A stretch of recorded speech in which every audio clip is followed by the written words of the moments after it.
Hello नमस्कार दोस्तों, स्वागत करता हूं आपका अपने YouTube चैनल आज स्टडी रूम में। चलो देखते हैं अगला question, class 10 exercise 1.1 question number 5।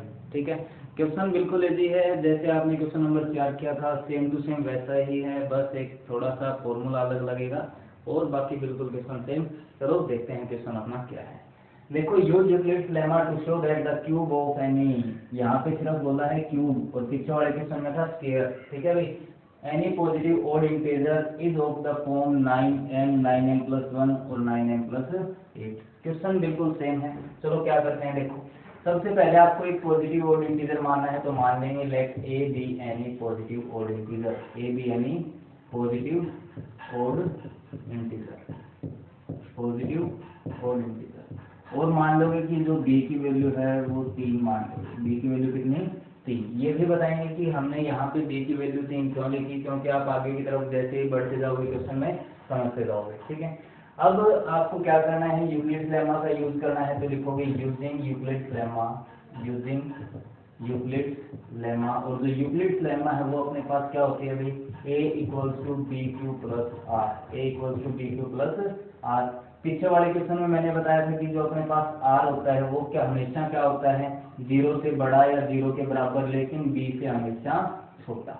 ये कंडीशन आपकी है। इस कंडीशन r को देखते हुए आप क्या करोगे, यहाँ से पॉसिबल वैल्यू निकाल लोगे आपकी। ठीक है, पॉसिबल वैल्यूज ऑफ r। ठीक है, अगर b की वैल्यू 3 है तो r की पॉसिबल वैल्यू 0, 1 और 2 हो सकती है। ठीक है, फिर आपको क्या करना है, इस r की वैल्यू और उस b की वैल्यू को इस लेमा के अंदर डालना है। ठीक है, चलो करते हैं। अगर r की वैल्यू आपके पास दे रखी हो कितनी 1, सॉरी 1 नहीं, पहले 0 से शुरू करेंगे ना। r की वैल्यू आपको कितने दे रखी हो 0, तो क्या करना है, यहाँ पे पुट करो a बराबर b की वैल्यू 3 क्यू प्लस 0। अगर किसी भी नंबर में 0 प्लस करेंगे तो कोई फर्क तो पड़ना नहीं। ठीक है, तो क्या चीज बनेगी, a बराबर 3 क्यू। सही है, अभी आपको वहां पे बोला गया है cube of any positive odd integer, मतलब आपको दोनों तरफ क्या करना है, क्यूब करना है। पिछले वाले क्वेश्चन में आपने स्क्वायर किया था, तो क्या लिखोगे यहाँ पे क्यूब ऑन बोथ साइड। क्या लिखोगे, क्यूब ऑन बोथ साइड। जैसे ही क्यूब करोगे तो यहाँ पे होगा a का क्यूब, वो किसके बराबर होगा 3q का क्यूब। बात सही है। चलो जैसे स्क्वायर किया था वैसे ही क्यूब करना है, a क्यूब बराबर पहले करोगे 3 का क्यूब, और 3 का क्यूब होता है बेटा 27। जिसको नहीं पता वो देखो कैसे, 3 का क्यूब का मतलब आप 3 की मल्टीप्लाई 3 बार करोगे। ठीक है, 3 3 9 3 27, ऐसे हमने लिखा है यहाँ पे। और साथ में क्यूब का क्यूब करोगे तो क्यूब का क्यूब। अब क्वेश्चन में कंडीशन देखना, क्वेश्चन में दे रखा है कि आपको बाहर कितना चाहिए, 9 चाहिए। इस 27 के अंदर से मैं क्या कर लूँ, 9 कॉमन ले लूँ। अगर 9 कॉमन लोगे तो अंदर क्या बचेगा बेटा 3q का क्यूब। क्या बचेगा 3q का क्यूब। फिर से हम क्या कर लेंगे, इस वाली वैल्यू को एक इंटीजर मान लेंगे जिसका नाम क्या है k1। ठीक है, आप डायरेक्ट m भी बोल सकते हो, कोई फर्क नहीं पड़ेगा। डायरेक्ट क्या बोल सकते हो, m भी बोल सकते हो। चलो जैसे मैं यहाँ पे बोल दूँ m। ठीक है, लेकिन यहाँ पे बता देना कि आपके पास जो m की वैल्यू है वो m की वैल्यू क्या है 3q क्यूब। क्या है 3q। आई बात समझ में। ठीक है, चलो अभी आपको करना है r की वैल्यू कितनी लेके करनी है भाई, r की वैल्यू 1। ठीक है, जैसे ही r की वैल्यू 1 पुट करोगे तो देखो इफ r बराबर 1, r बराबर 1 पुट करोगे, a बराबर b की वैल्यू 3 क्यूब प्लस 1। अभी आपको क्या करना है, क्यूब ऑन बोथ साइड। ठीक है, शॉर्ट में लिख रहा हूँ cube on cbs, cube on both side. ठीक है, जैसे ही क्यूब करोगे तो a का क्यूब किसके बराबर होगा 3 क्यूब प्लस 1 का होल क्यूब। ठीक है, पहले वाले वीडियो में भी आपको मैंने फॉर्मूला बताया था a प्लस बी का होल स्क्वायर। अब यहाँ पे लगेगा होल क्यूब का फॉर्मूला। चलो यहाँ पे लिख दे रहा हूँ, एक बार याद रखना, a प्लस बी का होल क्यूब। फॉर्मूला होता है दोस्तों a का क्यूब प्लस b का cube plus 3a square b plus 3ab square. ठीक है, याद रखोगे। चलो यहाँ पे मैं पहले वैल्यू डाल रहा हूँ, आप समझते रहना ध्यान से। a का काम करेगा यहाँ पे 3q, b का काम करेगा यहाँ पे 1। ठीक है, तो यहाँ पे जैसे आप वैल्यू पुट करोगे 3q का क्यूब, 3q का क्यूब प्लस b का मतलब 1 का क्यूब प्लस 3 आपको दे रखा है a का स्क्वायर। a का काम कौन कर रहा है 3q, तो 3q का स्क्वायर इनटू में b का मतलब 1। ठीक है, प्लस एक चीज और बची अपने पास, प्लस में क्या है 3ab स्क्वायर, और 3ab स्क्वायर का मतलब 3a का मतलब 3q और b का स्क्वायर मतलब 1 का स्क्वायर। ठीक है, इस कंप्लीट चीज को सोल्व करो। 3q का क्यूब अभी बताया था 27q क्यूब होगा, 1 का क्यूब 1 रहेगा, प्लस में अब देखो यहाँ पे पहले 3 का स्क्वायर करना है, तो 3 का स्क्वायर करोगे कितना आएगा 9, और 9 की मल्टीप्लाई किसके साथ 3 के साथ, तो 9 3 जा 27 और साथ में q है तो q का स्क्वायर करना है तो q का स्क्वायर। आई बात समझ। प्लस यहाँ पे देखो 1 का स्क्वायर करोगे कोई फर्क नहीं पड़ेगा, ठीक है। अब 3 3 जा कितने हो गए 9 और साथ में कितना। अब देखना दोस्तों, अगर ये वाली चीज है, अगर मैं इसको थोड़ा सिंप्लीफाई करके लिख दूँ, मतलब इस 1 को उठा के बाद में लिख दूँ, है ना, बाकी सारी चीजें प्लस में है तो आप आगे पीछे लिख सकते हो। 27 क्यू पहले, फिर मैंने लिख दिया 27 क्यू स्क्वायर और उसके बाद मैंने लिख दिया 9 क्यू और उसके बाद लिख दिया मैंने 1, ठीक है, कोई फर्क नहीं पड़ेगा।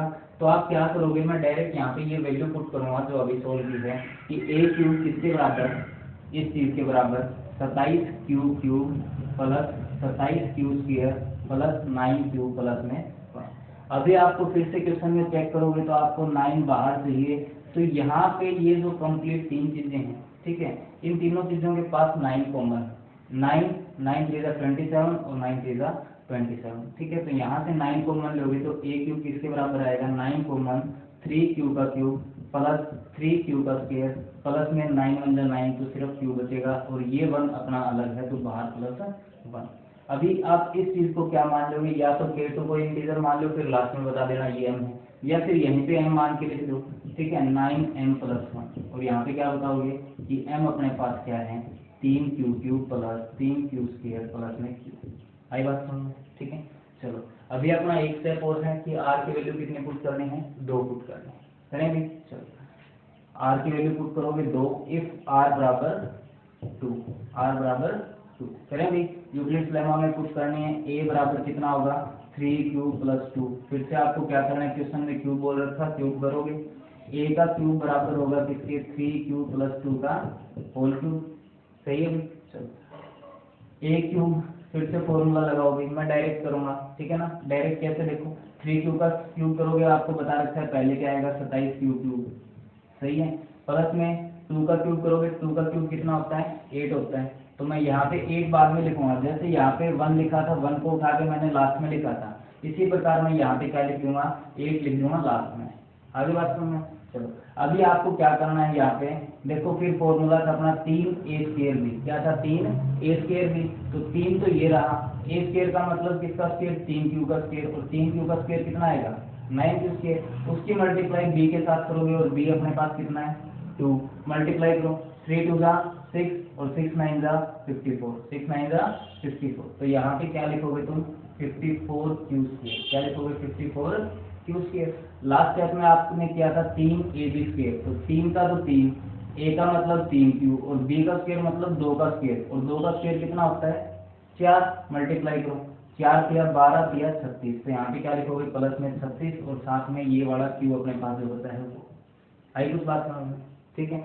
अभी आपको क्या करना है, ये कंप्लीट चीज देखो, इनके पास सभी के पास 9 कॉमन है, ठीक है, 8 हमें अलग रखना है क्योंकि यहाँ पे भी 8 अलग है, समझ में आई बात। तो a क्यूब किसके बराबर होगा 27 क्यू क्यूब, सॉरी यहाँ पे कॉमन ले लेते हैं पहले, ठीक है, 9 जैसे ही कॉमन लोगे तो कितना बचेगा 3 क्यू क्यूब प्लस 9 6 जा 54 तो 6 क्यू स्क्वायर प्लस 9 4 जा 36 तो प्लस में 4 क्यूब और 8 हमारे पास अलग, तो वो हमने क्या लिख दिया अलग।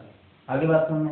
अब इस वाली वैल्यू को आप वापस क्या मान लोगे m कोई भी एक इंटीजर, ठीक है, a क्यूब बराबर 9, इसको मान लिया मैंने m प्लस में 8, कंडीशन जरूर बतानी है कि हमारे पास m क्या है 3 Q cube plus 6 Q square plus में 4, ठीक है।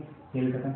आपने यही चीज प्रूव करनी थी कि हमारे पास कोई भी इंटीजर हो, ठीक है ना, उसमें अगर आप क्यूब करोगे तो वो आपको सिर्फ इन्हीं 3 रूट के ऊपर मिलेगा 9m प्लस 1 और 9m प्लस 8। अब कंडीशन देखना दोस्तों, मैंने कहा था कि क्वेश्चन में आप समझ के चलोगे कि मैंने यहाँ पे b की वैल्यू 3 क्यों ली, ठीक है। अब कंडीशन सुनो, यहाँ पे b की वैल्यू 3 इसलिए ली क्योंकि आपको पता है कि r की वैल्यू अगर 3 से छोटी आएंगी तो r की वैल्यू ज्यादा से ज्यादा 2 मिलेगी, ठीक है ना, और 2 का क्यूब कितना होता है 8 होता है, और हमें रिजल्ट में भी कितना चाहिए सिर्फ 8 चाहिए। आई बात समझ में। तो हमने यहाँ पे b की वैल्यू 3 इसीलिए ली थी क्योंकि अगर r की पॉसिबल वैल्यू देखोगे तो 3 से छोटे 2 मिलेगी और 2 का क्यूब क्या मिलेगा आपको 8 मिलेगा, जो आपका क्वेश्चन आगे तक कंप्लीट करवाएगा। आई बात समझ में, ठीक।